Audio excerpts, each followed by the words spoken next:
ബ്രഹ്മകമലം ശ്രീലകമാകിയ നാദ ബ്രഹ്മസുധാമയേ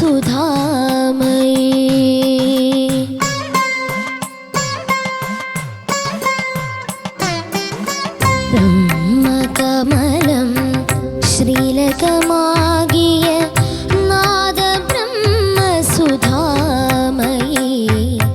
വീണാധരി ശാതോദരി പാഹി മാം പരിപാഹി മാം ബ്രഹ്മകമലം ശ്രീലകമാകിയ നാദ ബ്രഹ്മസുധാമയേ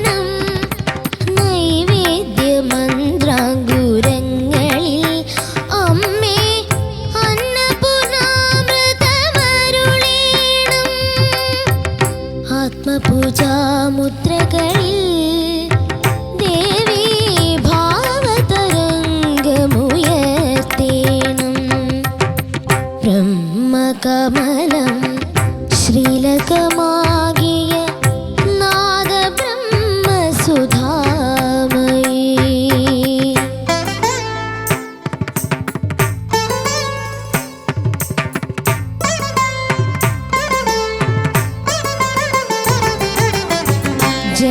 ജന്മജന്മാന്തര പാപശിലകൾ പുണ്യസോപാനമായി മാറേണം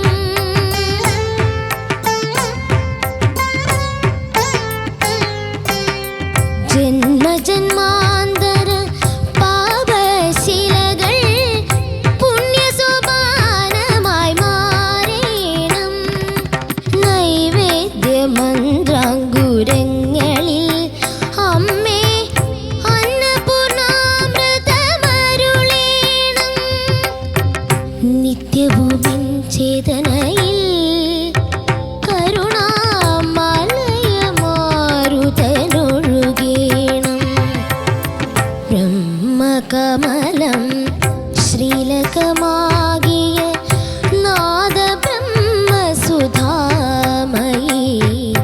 വീണാധരി ശാതോദരി പാഹി മാം പരിപാഹി മാം ദേവി മാഹാത്മ്യലഹരി. നിവേദുട്ടാ, എന്തോ ഹെൽത്ത് ഒക്കെ ഓക്കെ ആയോ? ഓ ഓക്കെ, റെഡിയായി? ഓ സെറ്റ്.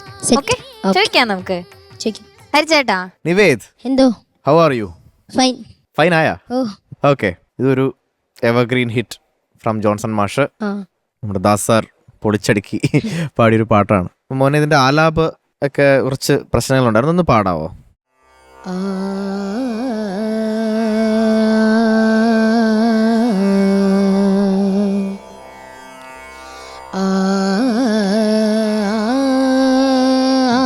ഇപ്പോഴും ആ ഒരു താരേ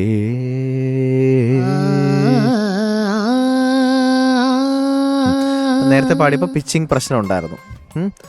പിന്നെ മോനെ ഈ രാഗത്തിന്റെ ഒരു ഇതുണ്ട്, ഒരു സ്പീഡുണ്ട് ഇതിന്റെ സംഗതീസിനും, ഒരു ഓസിലേഷൻ എന്ന് പറയാം. അത് കുറച്ച് അവിടെ ഇവിടെയൊക്കെ ഇങ്ങനെ പ്രശ്നങ്ങളുണ്ടായിരുന്നു. പിച്ചിങ്ങിന്റെയാണ്, കാരണം ഇത് ശ്രുതി ചേർന്നില്ലെങ്കിൽ നമുക്ക് കേൾക്കാൻ ഭയങ്കര പ്രയാസ. ബ്രഹ്മകമലം ശ്രീലകമാ എല്ലാ നോട്ടും എല്ലാം സസ്റ്റൈനാ.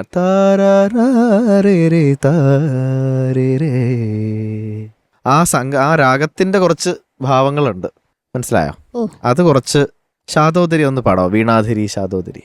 വീണാധരി ശാതോദരി ശാതോ ഓക്കെ, ഒന്നുകൂടി പാടിക്കാം. ശാതോദരി തരരടാ തരരടാ ഈ സരഗപ ഈ ഏ ഈ വീണാധരി വീണാധരി ആ ശാതോദരി ആ ശാതോദരി പാഹിമാം പാഹിമാം പരിപാഹിമാം അല്ലേ? ഒരു മോർണിംഗ് രാഗമാണിത്. അപ്പൊ അങ്ങനത്തെ ചില ശ്രുതി എന്നാൽ കുറച്ച് സ്വരമല്ലേ ഉള്ളു ആ രാഗത്തില്. അപ്പൊ അത് കറക്റ്റ് നോട്ട് വീണില്ലെങ്കിൽ ഇച്ചിരി പാടാം നമുക്ക് കേട്ടോ. പിന്നെ സർഗസാഗരമാകേണം അതൊന്ന് പാടുക. സർഗസാഗരമാകേണം. ഓക്കെ. പിന്നെ ആത്മപൂജാ മുദ്രകളിൽ. ആത്മപൂജാ മുദ്രകളിൽ. മുദ്രകളിൽ മുദ്രകളിൽ. ആ അങ്ങനത്തെ ഫീൽ ഇല്ലേ? അതായത് ഇങ്ങനെ ആത്മപൂജ ഒരു ഭയങ്കര സോഫ്റ്റ് ആയിട്ടാ ദാസാർ അത് പാടിയിരിക്കുന്നത് അല്ലേ? അതെ. മുദ്രകളിൽ ദേവി താരരേ അല്ലേ? ഭാവ അത് പാടിക്കേ. ഭാവതരംഗമുയർത്തേണം. ഓക്കെ. എന്നാലും മോനെ മൊത്തത്തിലൊരു കുറച്ചും കൂടിയൊക്കെ ഒന്ന് പെർഫോം ചെയ്യായിരുന്നു എന്ന് തോന്നി. ഇതിപ്പോ അതുമല്ല, നമ്മുടെ നിവേദിന്റെ ഒരു സേഫ് സോൺ സോങ് ആണ്, കർണാട്ടിക് സെമി ക്ലാസിക്കൽ എന്ന് പറയുന്നത്. അപ്പൊ ഇനി അങ്ങനത്തെ കുറച്ച് വേഴ്സറ്റൈൽ ആയിട്ടുള്ള പാട്ടുകൾ കൊണ്ടുവരണം കേട്ടോ. All the best. Thank you ഹരിച്ചേട്ടാ. ശരത് സർ. മോനെ ഉഗ്രം പാട്ട്, ജോൺസന്റെ അതിമനോഹരമായിട്ടുള്ള പാട്ട്. അപ്പോൾ അത് എനിക്ക് തോന്നുന്ന ഇതിൽ ഈ രാഗത്തിൽ നമുക്ക് ഓസിലേറ്റ് ചെയ്യേണ്ട നോട്ട്സ് അല്ലാതെ കുറച്ചൊക്കെ മോൻ പാടിയിട്ടുണ്ട് പാടുമ്പോൾ. അപ്പോൾ അത് സൂക്ഷിക്കണം കേട്ടോ. ചെറിയ ഗാന്ധാരം, ചെറിയ നിഷാദം ഒന്നും കയറി പിടിക്കരുത് കേട്ടോ. രസികരഞ്ജിന് രാഗത്തിനൊരു സ്വഭാവമില്ലേ, അപ്പം അത് നമുക്ക് ഈസിയായിട്ട് കണക്ട് ചെയ്യുന്നത് മോഹനത്തിന് ചെറിയ ഋഷഭം എന്ന് പറയുമ്പോൾ നമുക്ക് കുറച്ചും കൂടെ എളുപ്പമാണ് അല്ലേ? അതിൽ ദൈവതം സാറ്റുതാ വേണം ഓസിലേറ്റ് ചെയ്യാൻ. ചെറിയ നിഷാദം അടുത്താണല്ലോ എന്ന് പറഞ്ഞാൽ അതിനകത്തിട്ട് ചുരണ്ടരുത് കേട്ടോ മോനെ പറയുന്ന. അപ്പം ആ രാഗത്തിൻ്റെ ചായ മാറിപ്പോവും. പിന്നെ ഈ പരിപാഹിമാം ആ സിംഗപ്പേഷൻ എന്താണ് മോൻ എപ്പോഴും പാടിക്കൊണ്ടിരുന്ന ലാസ്റ്റ് പാടി നിർത്തുന്ന പരിവാഹിമാം സിംഗപ്പേഷനാണ് പാടിക്കൊണ്ടത്. അതൊന്ന് പാടാമോ?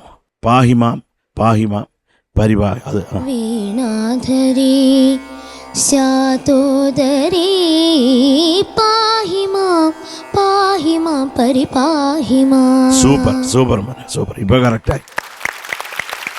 പിന്നെ ഈ സിനിമ എന്ന് പറഞ്ഞു വരുമ്പോൾ നമ്മൾ വളരെ അങ്ങോട്ട് എടുത്തു വെച്ച് ഇത് അത് അങ്ങനെ ബലം പിടിക്കേണ്ട കാര്യമില്ല. ദക്ഷിണാമൂർത്തി സ്വാമി പറയുന്ന പോലെ സിനിമാ രാഗം അതങ്ങനെ എടുത്താൽ മതി.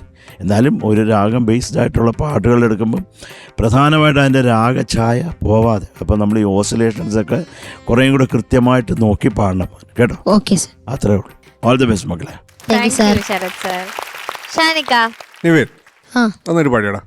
സർ. എനിക്ക് തോന്നിയത് കുറച്ചുകൂടെ ഒരു പോളിഷിങ് ആവാമെന്ന് എനിക്ക് തോന്നി. ഫിനസ് എന്ന് പറഞ്ഞൊരു വാക്കുണ്ട്, അതെന്ന് പറഞ്ഞാൽ ഈ കുറച്ച് ഒന്ന് റൗണ്ടഡ് ആവാന്ന് തോന്നി. എനിക്ക് എന്താണെന്ന് അറിയാം, എനിക്ക് നിവേദിൻ്റെ ഒരു സേഫ് സോൺ സംഭവമായിട്ടാണ് വന്നിരിക്കണേ. അപ്പം നമ്മളിവിടെ ബ്രേക്ക് ചെയ്യാൻ ട്രൈ ചെയ്യുന്നതും ഈ സേഫ് സോൺ കളിയാണ്, മനസ്സിലായില്ലേ? അപ്പം നിവേദ് സ്ഥിരം പാടുന്ന ലൈനിൽ ഉള്ളൊരു പാട്ട് പാടിക്കഴിഞ്ഞാൽ അതൊക്കെ ഫസ്റ്റ് പാടുമ്പോൾ ചിലപ്പോൾ നമ്മൾ ഇമ്പ്രസ്ഡ് ആവും. സെക്കൻഡ് പാടുമ്പോൾ ഇത് കഴിഞ്ഞ തവണ പാടിയത് അത് ആ ഒരു ടൈപ്പ്. ഇത് പിന്നെയും വരുമ്പോൾ നമുക്ക് എന്താണെന്ന് വെച്ച് കഴിഞ്ഞാൽ ഇതിപ്പോൾ അവൻ്റെ സ്ഥിരം ഇത് തന്നെയല്ലേ, ആ ഒരു ഇതിലേക്ക് പോകും, മനസ്സിലായില്ലേ? അപ്പോൾ ഇതിൻ്റെ വേറൊരു സാധനം കൊണ്ടുവരണം ഇനി. അതാണ് എല്ലാവരോടും പറയാനുള്ളത്, അതാണ് കേട്ടോ. All the best. മാർക്സ് ചോദിക്കാം. ഓക്കെ ഹരിച്ചേട്ടാ. 8.5. Thank you sir. Thank you ഹരിച്ചേട്ടാ. ഷാനിക്ക 8. Thank you sir. 16.5 marks. Okay, Sharath സാറിന്റെ മാർക്ക് അവിടെ ഹൈഡ് ചെയ്തിട്ടുണ്ട്. All the best. Thank you. ഇനി കുറച്ചുകൂടെ വേറെ വേറെ സോങ്സ് എടുക്കണം. Okay, all the best.